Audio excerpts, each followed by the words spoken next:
was to ask you to begin with, what is the Palestinian perspective? How would one go about it? Because certainly the Hamas perspective or a PLA perspective can't be the only Palestinian perspective, right? There could be multiple perspectives. Let's say, what would be the perspective of the average Palestinian? So if somebody was to ask you to dissect this to begin with, how would you go about it?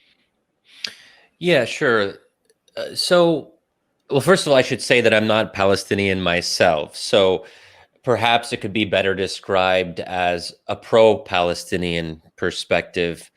And perhaps it might be of interest to your listeners. I am Muslim. I'm born and raised in the U.S. in Pennsylvania. I'm originally Egyptian, though my parents immigrated from Egypt in the 1970s. So I guess I am what you would call an Arab American or a Muslim American. And those two identities are important to me in the sense. And I think it's a great thing about the U.S. is that it is possible to be both unapologetically proud to be American and sort of patriotic or even nationalist in that sense, while also being proud to be Muslim. And those dual identities are important to me. When it comes to the Palestinian perspective, I think one thing worth emphasizing from the outset is that it's possible to be anti-Hamas and pro-Palestinian. It's also possible to be pro-Hamas and pro-Palestinian. This is just to say that there are diverse perspectives in Palestine itself, in the West Bank, in Gaza, in the Palestinian diaspora, that there are millions of Palestinians who live outside the Palestinian territories, including in Lebanon, Jordan, in Europe, in the US. So we should be careful to not talk about Palestinians as having one perspective. My approach is to say, yes, Hamas is a US designated terrorist organization, that they do indiscriminately target civilians. And we know that because the rocket attacks are not very discriminate. They are imprecise and imprecise by design. That's part of what makes them terrifying for the Israeli population, because you don't know where it's going to go or where it's going to land. And that creates a sense of fear and paranoia about the rocket attacks.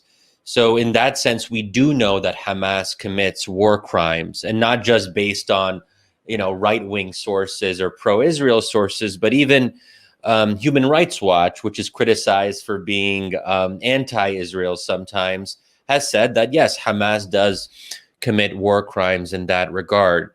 So what I try to emphasize there is that Hamas's badness doesn't justify the brutality of the Israeli occupation, that it should be possible to hold two positions simultaneously, to say, yes, what Hamas is doing is immoral, unacceptable, terrorist, extremist, all the bad things that we want to say about Hamas. But that shouldn't give Israel a carte blanche to just do whatever it wants to Gaza and to punish the Gazan population more broadly in this context of collective punishment. Some Gazans support Hamas, but many Gazans don't. And in fact, Hamas's popularity has diminished in recent years. So there are many Gazans who are fed up, and they shouldn't have to suffer in terms of their lives and livelihoods because the Israeli government wants to punish Hamas and destroy, and to just make them feel pain. And this is where I think that the disproportionality, which I'm sure we'll talk about, is relevant. That, yes, Israel has a right to defend itself, but the question is how it defends itself and what the specifics of that are. And that's where I think it's reasonable to criticize the Israeli government just as we would criticize any other government. Israel isn't special in this regard. When my own government, the American government, uses drone strikes and kills innocent civilians in Afghanistan or Iraq, I would like my fellow Americans to speak out strongly and say that just because it's fine to target terrorists, but if you know that the terrorist in question is around a lot of civilians, there are major moral concerns there. And if an Afghan wedding is targeted, as it has happened during the war in Afghanistan, there's been a number of controversial incidents. I was outraged about that, and I want to also extend my outrage in a consistent way when Israel does that, or when Saudi Arabia does that in Yemen.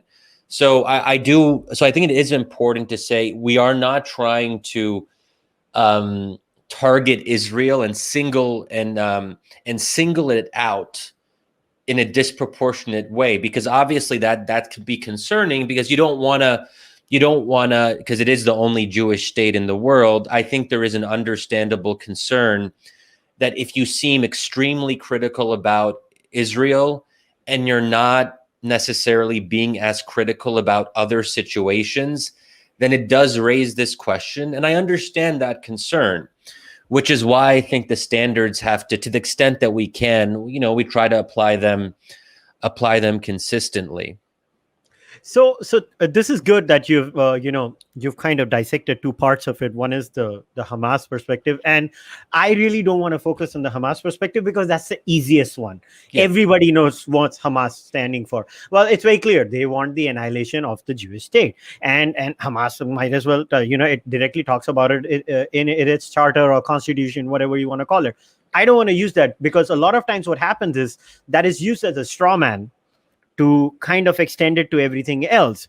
Now, I will give I'll try to present the Israeli questions as much as I can, but here's what I'm going to be doing. First up, it's very important for maybe us to discuss what are those non-Hamas Palestinian grievances that are against the state of Israel, because I don't think so.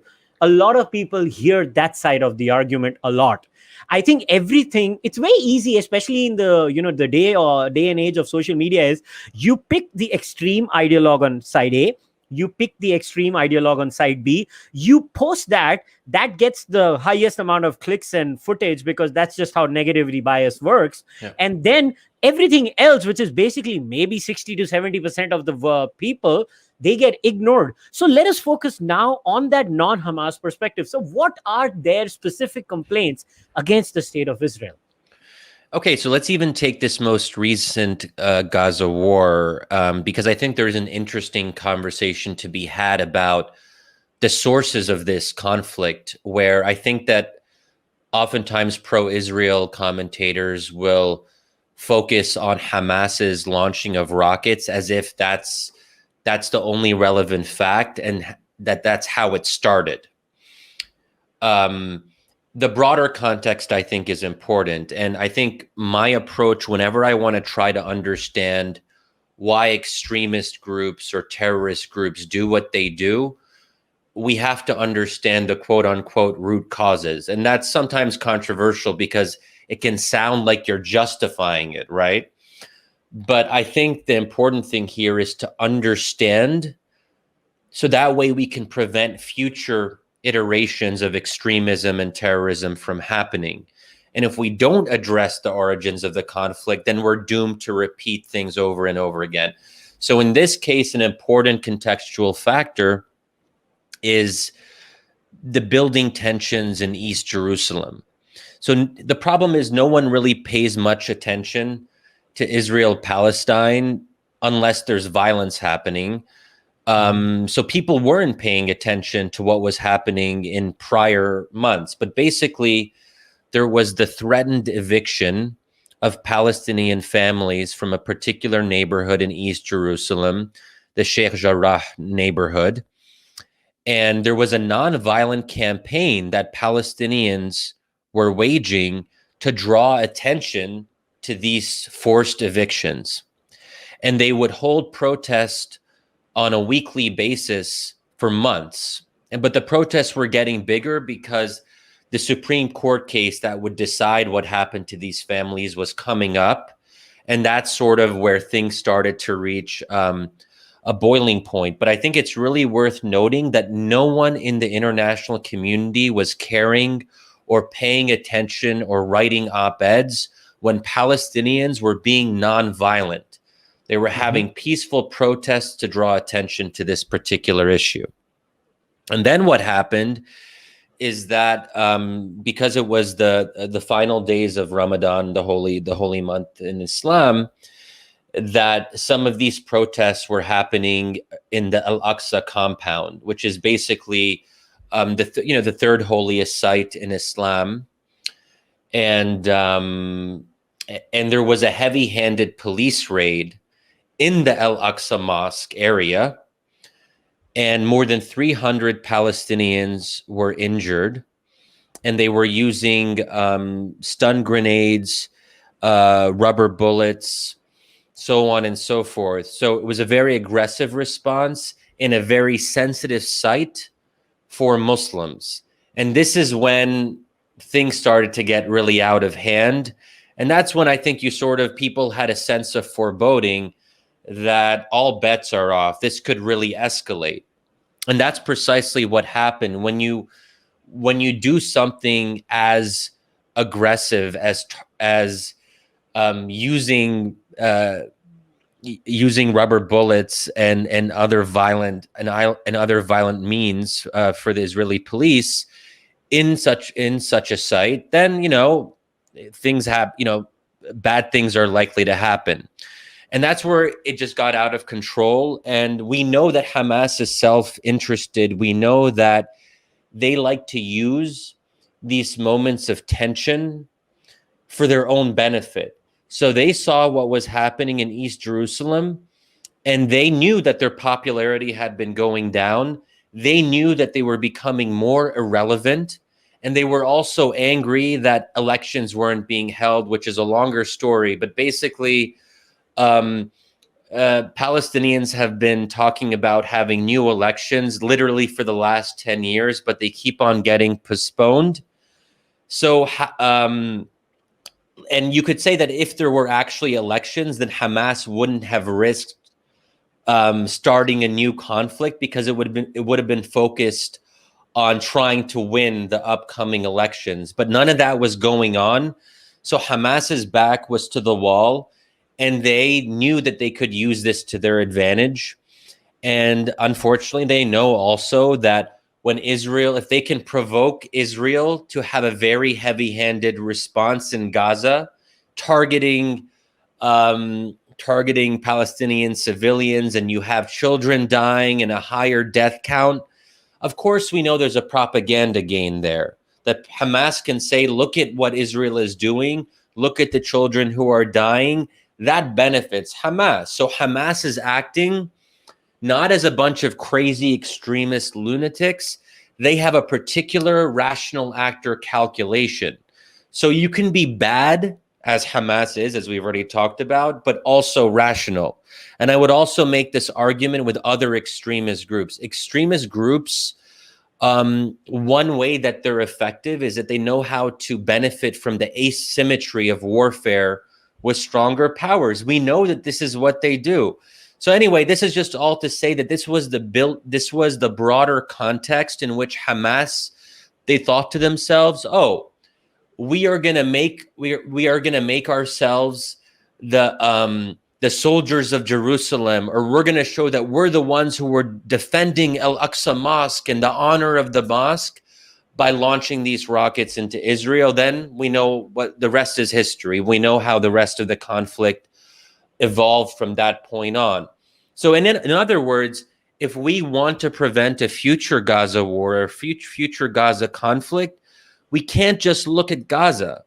We also have to look at East Jerusalem and what Israel has been doing there. And the broader context is that there's a demographic war that's happening in East Jerusalem, where the Israeli authorities are trying to change the demographic balance to push more Palestinian families out. And who would take their place? Israeli settlers, usually they're far-right settlers. And that affects a very sensitive issue, which is the demographic makeup of Jerusalem. And this has been one of the long-term criticisms of most Palestinians, which is that Israel is trying to change the nature of Jerusalem, which will make it harder for Palestinians to have their future capital in East Jerusalem. And that's always been one of the presumed outcomes of a two-state solution, is that you would have a Palestinian state in the West Bank and Gaza, but then they would need to have a capital. And East Jerusalem has been one of the fundamental demands of the Palestinian side. And we're not even talking about Hamas. We're talking about the main faction that is in power in the Palestinian Authority, which is the Fatah faction that is controlled by Mahmoud Abbas, who is the Palestinian president. So that, and then the other thing I'll just say more broadly, which we can unpack a little bit more, the biggest long-term grievance that Palestinians have is, to put it quite bluntly, the occupation. So if we really want to get down to the fundamental issue, that if you talk to 95% of Palestinians, if not more, from any faction, from any ideological orientation, most of them are unified on this particular point, which is they have been living under a repressive occupation that denies them freedom of movement, freedom of expression, the ability to determine their own lives, the ability to control their own destinies, and that they don't have autonomy. There's autonomy in some parts of the West Bank, but there are other parts where there isn't this basic independence and freedom. And we know this because there isn't a Palestinian state. So the Israeli security forces do have considerable jurisdiction over parts of the West Bank, which means that Palestinians have to live basically under constant surveillance and the perpetual control of another foreign power. And I don't believe that we can really we can have a long-term solution to this conflict until you address the fact that Palestinians in the West Bank and Gaza don't have basic rights, and they're still subject to the sovereignty of another power, in this case, the Israeli state. And this occupation has been going on since 1967, which is a long time, and which leads to a situation where Palestinians lose hope, because they say, well, okay, 10 years, 20 years, 30 years, but it turns out that this might be going on for the foreseeable future. As you know, that people are giving up on even the possibility of a two-state solution. So what we have to contend with now is the prospect that Palestinians will not have self-determination. They will not have their own state for decades to come. And we might have one of the longest running occupations really in recent centuries. So I don't know how to put it because I don't intend to be condescending or mean when I ask this question, but I have to ask this question. So if somebody was to ask you this question, if the Palestinians want to have those basic freedoms and those basic rights, don't you think their probabilities, and I'm asking this with genuine curiosity here, would be maybe with an Israeli state, which is more democratic in comparison to, let's say, what they have right now? I mean, I'll give you an example that a good percentage of the members of the Israeli state right now are, people who are Muslims, and, they have, prominent roles in different facets of Israeli society. So let's say if we were talking about all those values, wouldn't that be more probable if they were part of I'm not saying that the two-state solution is not a solution, but I'm just asking, wouldn't that be more logical then? It's a great question, because there are actually a growing number of especially young Palestinians who say precisely that if there's no hope in a two-state solution, then let's talk about a one-state solution, or what's sometimes called a binational state.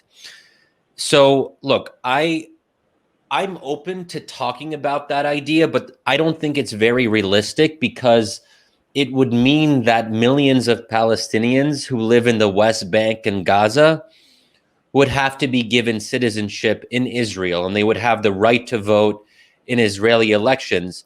And it's understandable if you're a Jewish person in Israel, you might not want that, because then you might become a minority in your own state. Because if you're bringing in millions of new people and saying, hey, let's all be one big state and combine them together, then that means that it's going to be about 50-50, and it might even become at some future point 60-40. And if the whole point of the Zionist idea is that Jews have a right of self-determination to have their own state that has a Jewish character, then obviously they won't want to share power with Arabs and Muslims. If they did, that's an interesting thing to discuss, but I just don't see enough support in Israel among the majority Jewish population. So right now, Israel proper is about 80% Jewish, and then 20% Arab, the vast majority of whom are Muslim. And those are Israeli citizens. And you're right that they do have more rights than they do in most Arab countries and the neighboring countries. But I would just say on that point, that doesn't mean that they have full equality. And I think that the criticism that I would have is, in many ways, Arabs who are Israeli citizens are second-class citizens in a number of ways. There's systematic discrimination in terms of land access, water, in terms of access to various government resources. The fact that the state is explicitly Jewish means that they don't feel like they are fully accepted, because the national anthem is explicitly about Jewish self-determination. A big part of Israeli society is serving in the army. And obviously, Arabs are exempted from that because for obvious reasons, and perhaps maybe those that it would be hard for them to serve in an army that is suppressing their own Palestinian brethren across the border, understandably. But that means they can't take full part in society, and there are basic Jewish privileges that non-Jews don't have. The right of return is one example.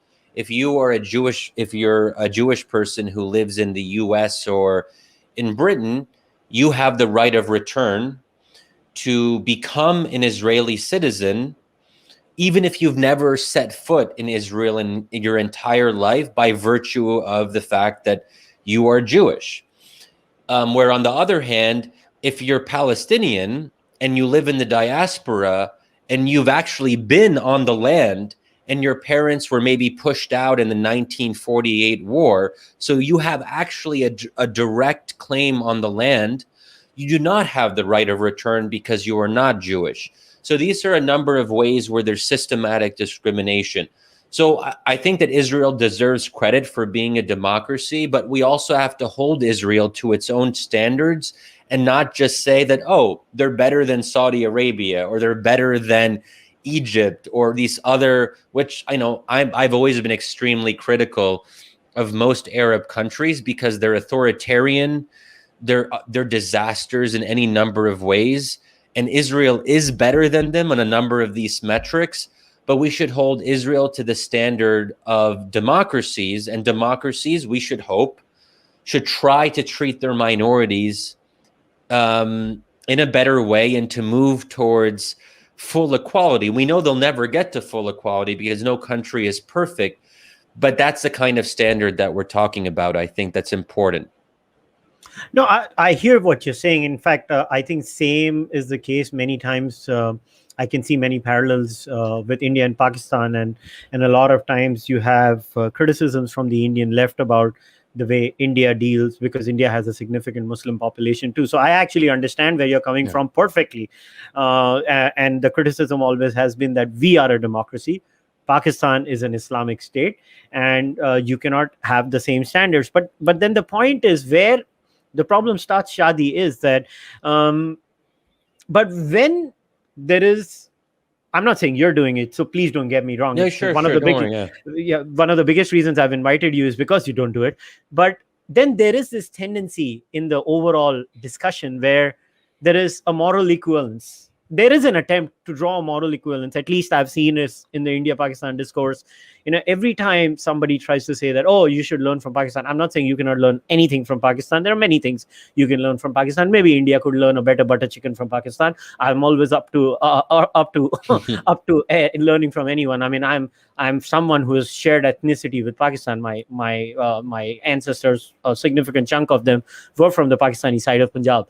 But the point is that if you ask me, there is no moral equivalence between India and Pakistan. India, even on an objective standard, and I'm not a moral subjectivist, I'm actually a moral objectivist, and I believe if I drew a moral objectivist case similarly in the case of Israel and Palestine, or Israel and the extended Arab world, I would say Israel is still morally superior in many possible measurable standards than the other side. But then how do you deal with this? And you can very well tell me, Kushal, this is a straw man, so I don't think so, you're being fair. But it's my duty to ask you this question, because whenever this discussion happens, a lot of times these things are kind of put across as if there is some equivalence at a moral level between Israel and the others. So can there be a discussion? Yes, we get, like how you put it, okay, I get they are a democracy, that's why we hold them to higher standards. But do you think you're the only one doing it, and there is a larger set in the narrative that actually has stopped doing it?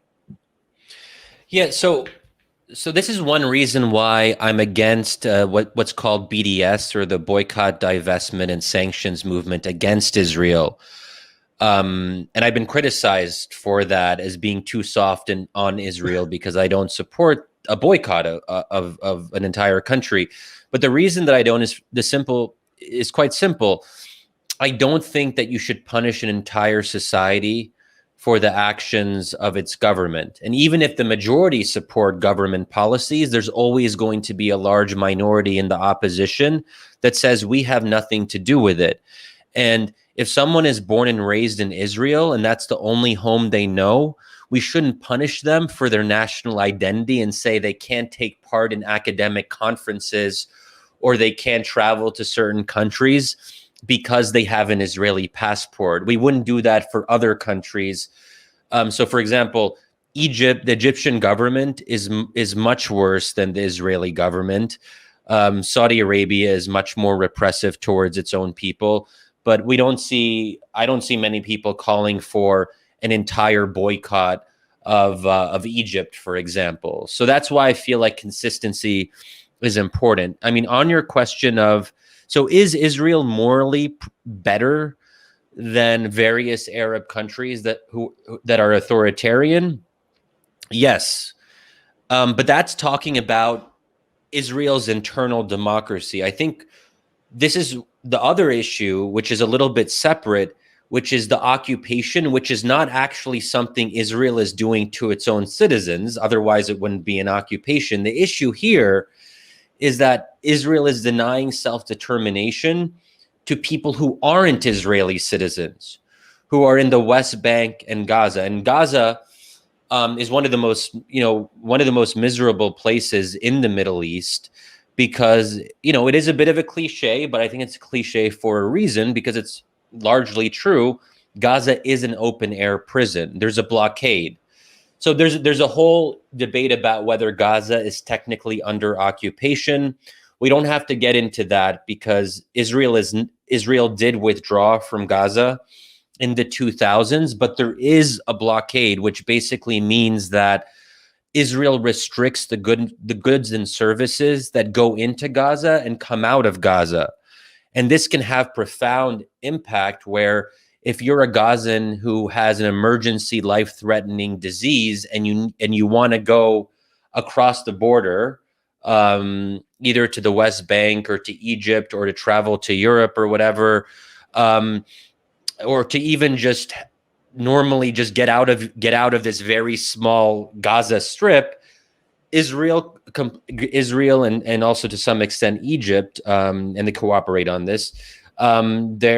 Israel restricts who's able to leave for different reasons, and also what kind of medical services are able to come in, so on and so forth. And there's been a lot of documentation from human rights groups about how this makes it extremely difficult to survive and to live in Gaza. So that blockade has to be addressed. And I would argue that Israel has a responsibility to ease the conditions of that blockade. And that's what we should be calling on for right now. When it comes to the West Bank is still under occupation to various different degrees. And we all know the stories about the checkpoints and choke points when you're traveling from one part of the West Bank to another, and they might just be 20 minutes away from each other, but it takes you 3 hours to get there, even though it's your own area, it's your own land. That has nothing to do with how democratic Israel is, because the West Bank is not under Israeli democracy. As we mentioned, if it was, then Arabs would have the right to vote for Israeli politicians, so on and so forth. So I think that's where I like to separate the conversations. We have the conversation on Israel's own political society, which there's a lot to be admirable about. And the last time I was in Israel was in 2019. Tel Aviv, Jerusalem, Haifa, and also I met with some settlers and tried to have dialogues with them, which was very interesting. So I tried to get a sense of the different aspects of Israeli society. It's a very vibrant society, and you have religious divisions, ethnic divisions, and people are debating these ideas passionately. And it's almost a cliche to say that everyone disagrees with each other in Israel, which I think is a great thing in any democracy where you don't have one position or one consensus. So that's all something that Israelis should be proud of in terms of what they've been able to build. But that is not the same thing as talking about how they treat Palestinians across the Green Line, in the West Bank in particular, and the blockade in Gaza. So I think that's where we can, if we want to be as nuanced as possible, we have two levels of the conversation that we can distinguish between. Sure. One complaint I've always had from the Israeli side, and I think I never get a good answer from there is, and I don't know why this is not discussed enough. So when I was preparing for this podcast and I was trying to, read up a bit, I don't know, it was quite obvious for me to look up at economic statistics in Palestine and unemployment rates in Palestine. I thought that was a no-brainer. But then when I was looking at podcasts, nobody barely even talks about it. And I was like, how the hell can this important factor not be spoken about? So I was just looking at, I don't know how authentic this website was, but there were multiple websites that were giving the same figure. So I was just looking at tradingeconomics.com, and they had a very detailed chart of unemployment rates of Palestine from 1995 for right up to 2021, and the figure consistently hovers around 25% and above. And I got the shock of my life. I was like, oh damn, that high in unemployment rate? If you have so many unemployed people, and then I was looking at the average age of that population, which is pretty reasonable, I was like, you have a recipe for disaster. Now, my question to you in such a case is, whose responsibility is to fix such a gigantic problem where you have hordes of Palestinians who are unemployed? You have unemployed people living in a conflict zone where obviously, even if you don't want to admit to whose side is right and wrong, just looking at the bare numbers, somebody has to get up and say, Houston, we have a problem. And it is a recipe for disaster. But Shadi, why do you think this is never spoken about? And there is no specific, focus on maybe if we got them a ton of jobs, this could actually be solved. It's a great question, and you're right. The numbers are pretty shocking, and it's even worse in Gaza. Sometimes I've heard numbers as high as 60% unemployment in Gaza, which is different. In the West Bank, 25% is still quite a lot, as you note. I think that part of the issue here is if you focus too much on the economic side, sometimes there's a temptation to say, well, let's invest in the West Bank. Let's focus on the economic side, and then that might make you forget the politics of it. And economics matters, of course, and you want to improve people's standard of living, but ultimately the foundational issue is deeper. And I think that even if you improve people's lives in the West Bank, if you don't address the question of basic dignity and self-determination, you're still going to have unrest. Because what we know about human beings is that they have deeper desires that go beyond the material. They want to feel like they have their own society that they have control over.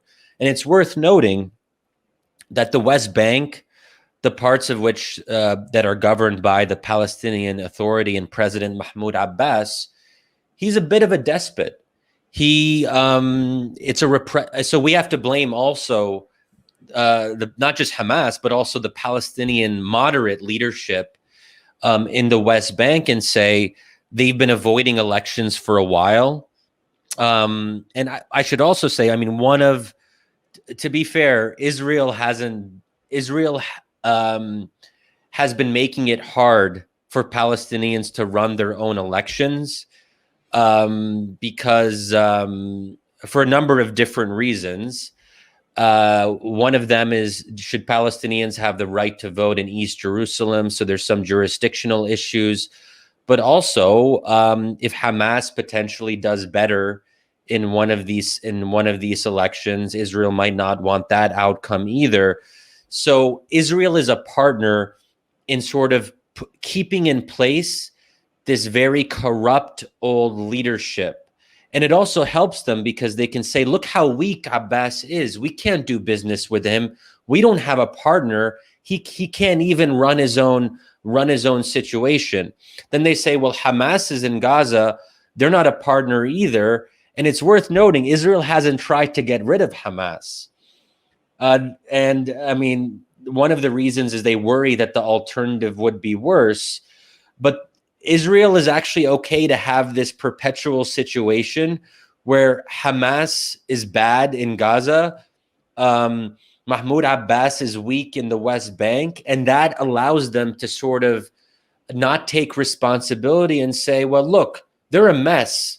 Let them get their act together and we can talk to them. But they're obviously part of the problem because they aren't actually giving incentives for moderate leadership. They aren't strengthening or trying to find ways to work with Mahmoud Abbas and to address corruption and the lack of elections in the West Bank. So I think that on one hand, the economic side is important, but can you really have true economic success if there isn't political autonomy and political independence? If you have a very corrupt leadership in the West Bank, can they ever really be counted on to run economic policy in an effective way? A lot of them are, putting money in their own pockets. I mean, the stories of the Palestinian Authority's corruption are legion. Starting with a lot of your listeners might remember the stories about Yasser Arafat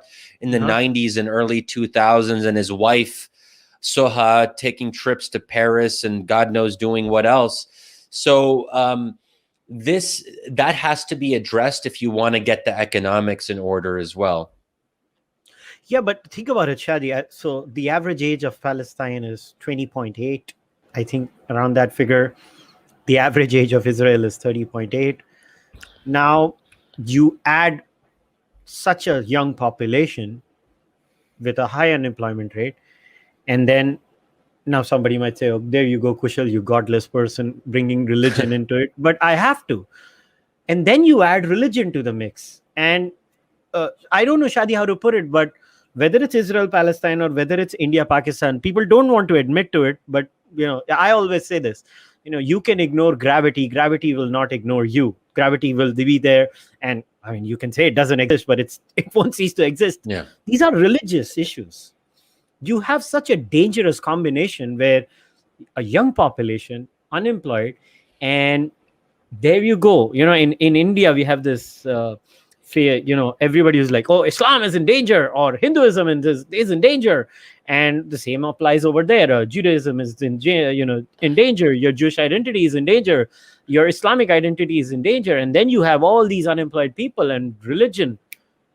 It is very fast. The meme, the virus takes over your mind very fast.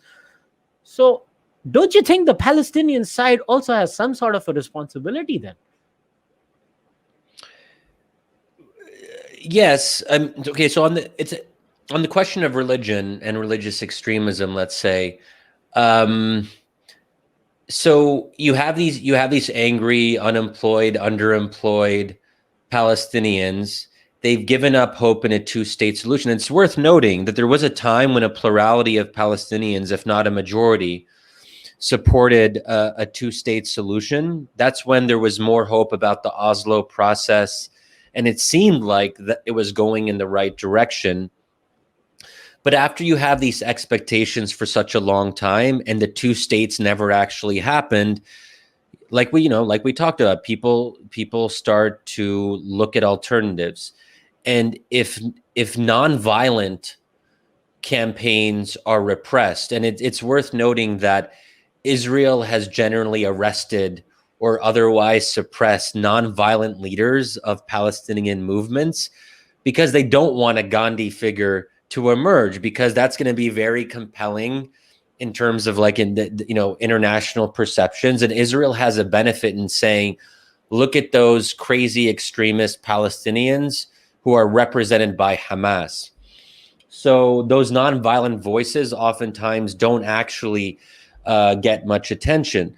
So look, Palestinians have agency, and Palestinians have made mistakes. Certainly their leadership has made mistakes time and time again. And as I mentioned, Mahmoud Abbas has been a very underwhelming leader.